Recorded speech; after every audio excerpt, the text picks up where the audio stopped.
It began with a holiday cottage, quiet, remote, and tucked away in the rural tranquility of Marsham, Norfolk. The booking was innocuous, made for a single Tuesday in July 2019.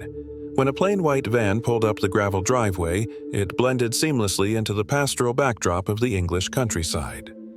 It raised no alarms, not at first, but someone was watching. From a distance, unseen, detectives from the Metropolitan Police's Specialist Crime Command were observing. What they were about to witness was not a simple delivery, but the critical exchange in a chain reaction that stretched from the ports of Europe to the very heart of London. There was no shouting, no drama, just the quiet, lethal precision of a well-oiled machine. This is the story of a hidden network, a $17 million conspiracy built on silence and logistics. And this is how a single, carefully watched drop in the middle of nowhere unraveled the importation of half a ton of cocaine. Every criminal enterprise, no matter how sophisticated, is ultimately a network of people. This one was a compact, four-man cell, each with a distinct and vital role. They were the core components of an international drug pipeline. At the top, acting as the linchpin, was Bert de Jong, a 59-year-old Dutch national. He was the importer, the ghost in the machine who operated across borders. De Jong was not a resident of the UK. He didn't need to be. His job was to source the cocaine in mainland Europe and arrange its transport across the Channel, concealed within legitimate cargo aboard heavy goods vehicles. He was the first and most crucial link, a man whose presence in the UK was fleeting but always purposeful. The next link was the courier, Justin Morris, a 23-year-old from Slough. Morris was the wheelman, the physical connection between the international shipment and the UK-based distribution network. His role required reliability and an ability to blend in. He wasn't flashy or reckless. He was the trusted hand who collected the cargo, drove the designated routes, and delivered it to the next stage without drawing attention. Handling the London end of the operation were two young men from the west of the city, Hussein Saki, 22, and Zaiba Zahur, 21. They were not muscle, they were the coordinators, the middle management of this lucrative enterprise. Using a web of burner phones and encrypted messaging apps, they directed Morris, arranged safe houses, and managed the onward supply into London's sprawling drug market. On paper, they were just two young men with no significant criminal records or visible signs of wealth. But the digital trails they left behind painted a different picture, one of control, coordination, and deep involvement in a conspiracy worth millions. These four men formed the operational core. De Jong supplied, Morris transported, and Saki and Zahur organized. They believed their system was discreet and untraceable. They were wrong. On the morning of Wednesday, 17th of July, 2019, the white van driven by Justin Morris departed the rented cottage in Marsham. There was no rush, no sign of urgency as it navigated the country lanes before merging onto the main roads towards Norwich. Its destination was an anonymous industrial estate on the city's outskirts, a place of warehouses, parked lorries, and shuttered units, where a transaction of this nature could happen unnoticed. Waiting there, as planned, was a larger HGV with Dutch plates. Behind the wheel sat Bert de Jong. The meeting was brief and businesslike. Little was said. The protocol was already established. Morris stepped out of his van, approached the lorry, and collected 3 ordinary-looking cardboard boxes. He loaded them into the back of his vehicle, closed the doors, and drove away, heading back towards the seclusion of the holiday let. A clean, controlled movement. But they were not alone. The detectives had been tracking this pattern for weeks. Intelligence had led them to this group, and painstaking surveillance work had allowed them to piece together the times, locations, and vehicles involved. They had seen similar handovers before, mapping a recurring route of importation. They watched de Jong's lorry arrive and waited for Morris's van. The exchange they witnessed confirmed everything their intelligence suggested. Another drop was in progress. Crucially, the officers let Morris leave.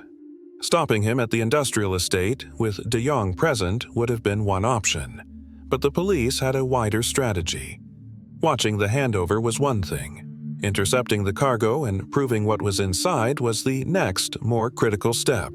They needed to catch him with the product, red-handed and undeniable. Justin Morris drove with the calm assurance of a man on a routine delivery. To any other driver on that summer afternoon, he was just another tradesman in a white van. He kept to the speed limit, took no evasive turns, and made no effort to hide. He was halfway back to the Marsham cottage when the police made their move. The takedown was a model of clinical efficiency. Several unmarked police vehicles boxed the van in, bringing it to a controlled stop. There were no raised voices, no sudden force. It was a calm, strategic intervention. Morris was removed from the driver's seat and detained. Officers opened the rear doors of the van. Inside sat the 3 cardboard boxes, unmarked and ordinary. But when they were lifted, their weight told its own story. Inside each box, investigators found a hidden layer of tightly fitted black plastic cladding. It was a crude but effective method of concealment, designed to mask the contents from a cursory glance. When the panels were pried apart, the payload was revealed: dozens of compressed, 1-kilo blocks of high-purity cocaine. The total weight was 70 kilograms. On the streets of London, its value was estimated to be between £2 million and £2.5 million. And that was just this one load. The police now had what they needed. Not just suspicion, not just a theory, but physical evidence: the product, the courier, and the custom concealment. The trap had sprung, and with the first link of the chain now in custody, attention immediately turned to the others who were expecting this valuable delivery. As early evening descended on Norfolk, a second car, a sleek passenger vehicle, pulled up outside the Marsham cottage. 2 young, well-dressed men got out: Hussein Saki and Zaiba Zahour. They walked towards the property with a casual air, as if arriving for a prearranged viewing. Their cover story was that they were there for a letting appointment. But their timing told a different story. The van that had left that same driveway hours earlier had already been intercepted. The delivery they were there to receive would never arrive. And now, as if on cue, 2 more key individuals had walked directly into the police surveillance net. The surveillance team didn't hesitate. Officers moved in quietly and confronted Saki and Zahour. A calm search followed. No drugs or large amounts of cash were found on them. What they did find, however, was the digital key that would unlock the entire conspiracy: their mobile phones. A swift forensic examination of one of the phones revealed recent direct contact with a number already linked to Justin Morris. The messages weren't vague or old. They were fresh communications, coordinating the logistics of that very day. The digital handshake between the London-based organizers and their courier was now undeniable. The link was no longer a theory. It was written out in message threads. Saki and Zahour were arrested at the scene. What the police now had was a completed triangle, a sequence of movements and communications that placed Morris, Saki, and Zahour within the same operational frame on the same day, connected not by coincidence, but by clear coordination. By the morning of July 18, 2019, 3 of the 4 core members were in custody and being charged.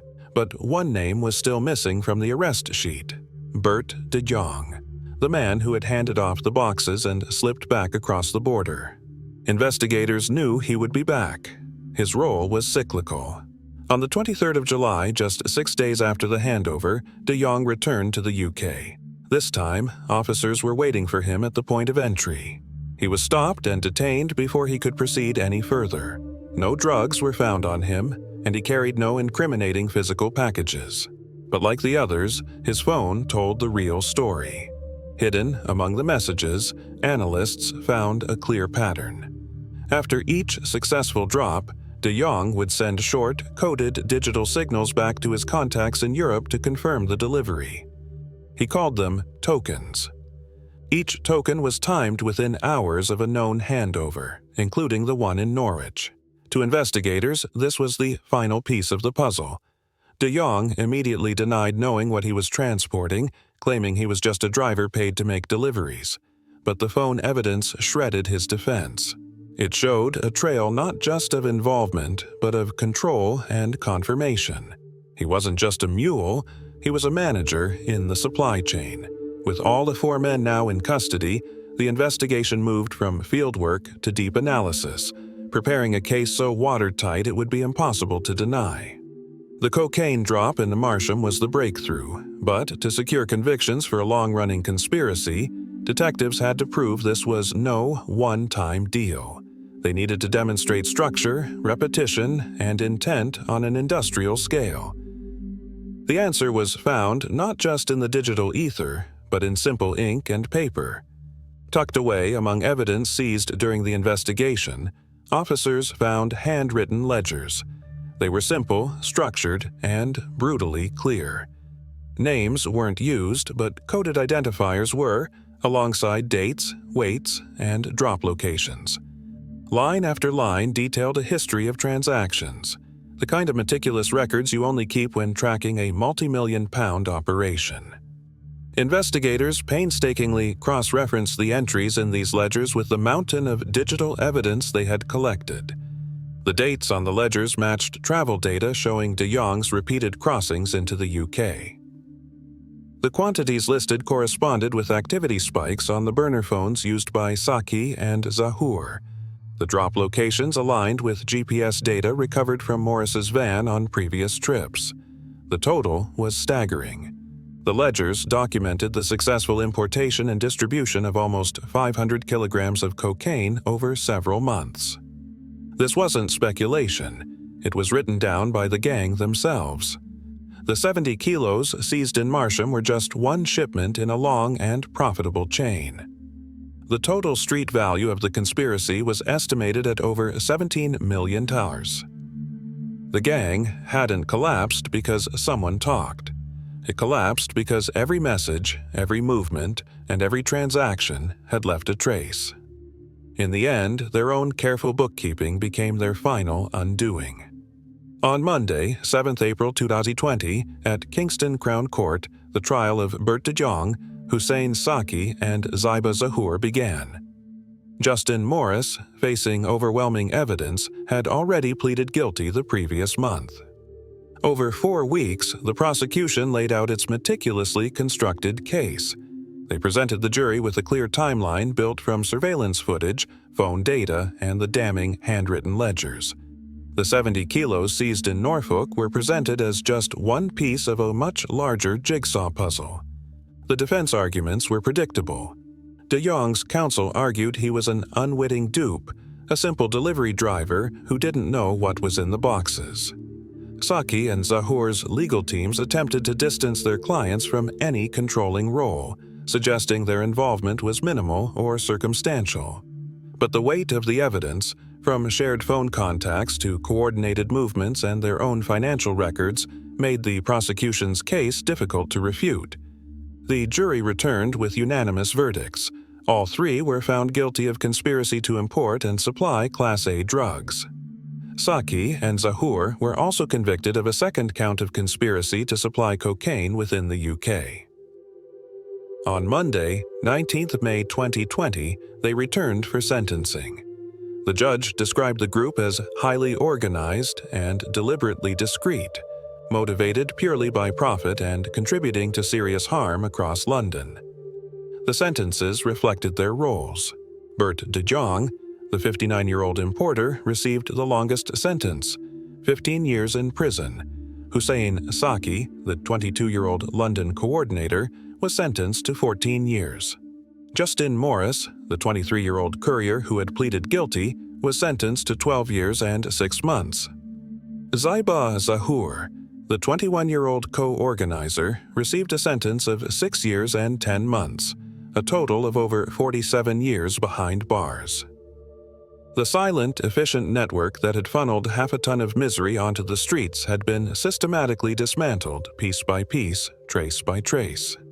It was a stark reminder that in the modern age of crime, you can run from the police, but you cannot hide from the data you leave behind.